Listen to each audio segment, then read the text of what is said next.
Hello সবাইকে, সবাই কেমন আছেন?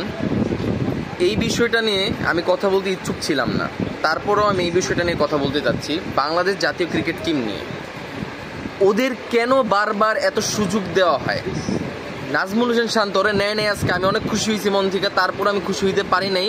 আর আরেক কাক্কু আছে আমাদের লিটন কুমার দাস, এটা জনগণের কুমার, ঠিক আছে?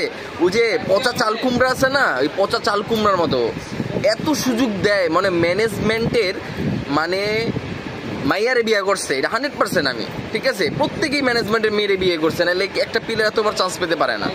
আমার প্রশ্ন একটাই, মানে কেন এত কষ্ট করে ওদের পালে? গরু ছাগল পাললেও লাভ আছে না, বছরে বিক্রি করে ভালো একটা টাকা বেনিফিট আসবে, এটা আমি মানি, কিন্তু ওদের পাইলা কোনো লাভ নেই। আমাদের সরকারের লস প্রজেক্ট। অন্য সব প্লেয়ার দেখেন সবাই কি পরিমাণ পরিশ্রম করে, না আমার টিম জিততে হবে, টিম নিয়ে চিন্তা ভাবনা। ওরা তো দল নিয়ে চিন্তা ভাবনা না করে ওরা নিজের পকেট গরম করার চিন্তা করে, এই অবস্থা তাদের।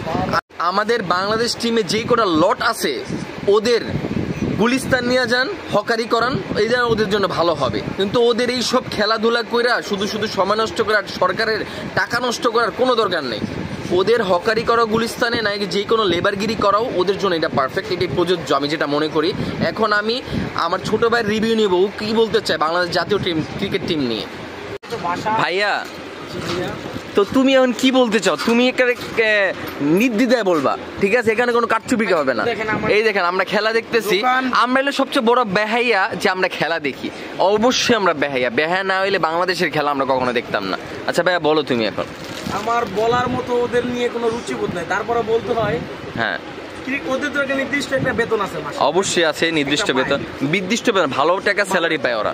এর জন্য আমার ভাষায় ভাই ওদের এই চাকরিটা ছেড়ে সরকারি যে একটা কোম্পানি আছে আমাদের কেরুয়ান কম আমাদের, ওইটাকে জব দিয়ে দেন সবারে, তাহলে মিরপুরে 1 থেকে 10 পর্যন্ত গাঞ্জা হয়েছেন ভাইয়া, আর্নিং হবে, খুব আয় হবে, ঠিক আছে? আমি কিছু টাকা আয় হবে, তাহলে 900 টাকা শেষ করে নেবো তখন পিছে।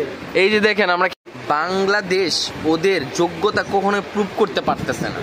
ওরা এখন ওদের যোগ্যতা প্রুভ করার জন্য উগান্ডার মতো টিম ওদের দরকার, তাহলে ওরা যোগ্যতা প্রুভ করতে পারবে। উগান্ডাকে বলতে হবে তোরা তাড়াতাড়ি টিম তৈরি কর, বাংলাদেশের সাথে খেল, বাংলাদেশ জিতুক, ওরা একটা রেকর্ড করুক, এটাই বাংলাদেশে প্রযোজ্য।